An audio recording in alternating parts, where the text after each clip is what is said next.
It's enticing to believe that once we know what's calling us, we'll experience an unstoppable urge to run with it. In my experience, both personal and professional, I found that what we experience is the opposite: fear, doubts, and a longing for the comfort of our old lives. It is important to understand how this fear shows up because it's different to the fear instinct that's part of our evolutionary inheritance. The fear we feel when we think about our purpose is more like the emotion of awe. Awe is the feeling of being in the presence of the divine or of something so vast that it transcends our understanding of the world. We feel awe looking up at the stars in the night sky, standing beneath tall trees as the sun shines through, watching a little child give her food to a stranger, or witnessing a baby being born into the world.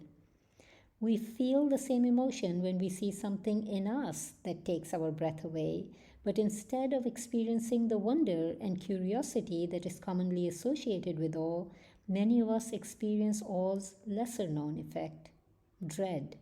The kind of dread we feel when we witness nature's capacity for destruction and instinctively run for our lives. Here's how author and spiritual leader Marianne Williamson describes this fear in her best selling book, A Return to Love. Our deepest fear is not that we are inadequate. Our deepest fear is that we are powerful beyond measure. It is our light, not our darkness, that most frightens us. We ask ourselves, who am I to be brilliant, gorgeous, talented, fabulous? Here, then, are some of the common objections I've heard from women when we do the work around purpose. Objection 1: but this isn't much. Sometimes clients don't like the callings they receive because they feel frivolous, small, or not noble enough, or they feel too easy or fun. And as high achieving women used to proving themselves, they reject anything that doesn't involve blood, toil, tears, and sweat. If this is you, trust that callings are always in answer to your best contribution and in proportion to the resources you currently have to meet them. Maybe at this stage in your life, this is what most excites you or the best you can manage. Your ego will need to accept that. Objection 2: but others are already doing it. This is the client who wants her work to take the world by storm, who still wears the superwoman cloak. If others are already doing it, it is no longer special in the way the ego wants it to be. If this is you, trust that soulful work always happens in collaboration. Once you fully own your strengths, you'll appreciate the value that only you can bring to the work.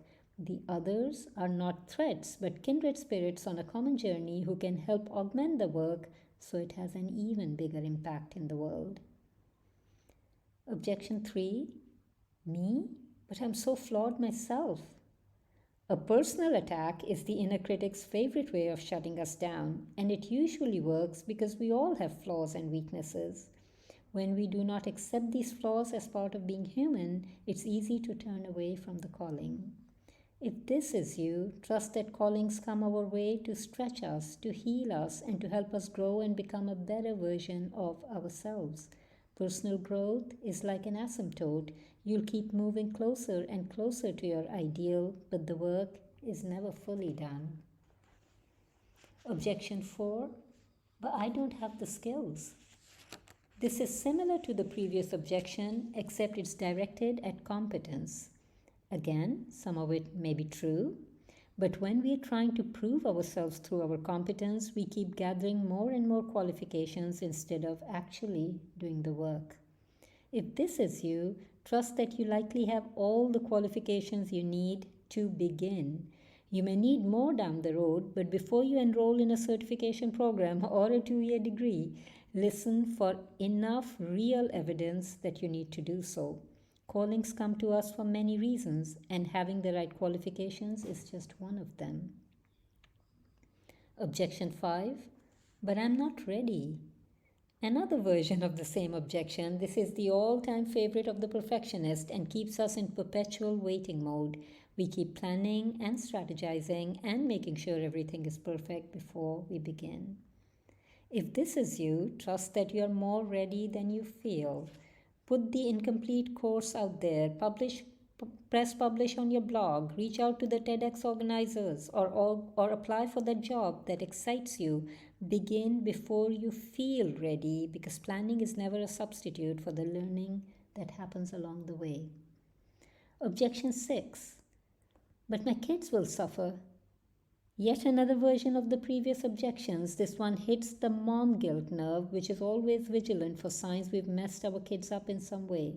Women can spend their entire lives in waiting because children's needs rarely come to a full stop. If this is you, trust that children, once past their very early years, are tougher, more resilient, and more self sufficient than you think. If they're still little, your calling may be to tend to them right now, but callings change, remember? And maybe it's time you moved on. Objection 7. But there's no money in it. This is one of the most common objections I get in my conversations around purpose, and it's a legitimate one. If we have to choose, our basic needs of food and shelter will always trump the higher needs for purpose and meaning. We are made for physical survival. If this is you, trust that soulful work never promised to pay the bills. It may, but it's rare for a calling to also be our source of income. We'll cover much more of this in the next section. Objection 8. But it's too big. When callings feel big, the fear of failure can be debilitating because we feel small in comparison. The fear is even stronger in anxious attachment, where feelings of inadequacy can be quite vocal. If this is you, trust that your calling is within your capacity to answer it. Become aware of the resources you already have that are sometimes easy to overlook. Time, money, relationships, qualifications, a certain awareness or strength that may help you meet it. Think of how you've risen to challenges in the past and what helped you do so. Objection 9. But it isn't even clear. This is a classic fear giveaway.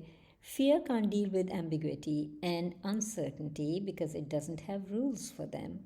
And yet, lack of clarity often points to a calling because the soul speaks to us through imagery and whispers and bodily sensations.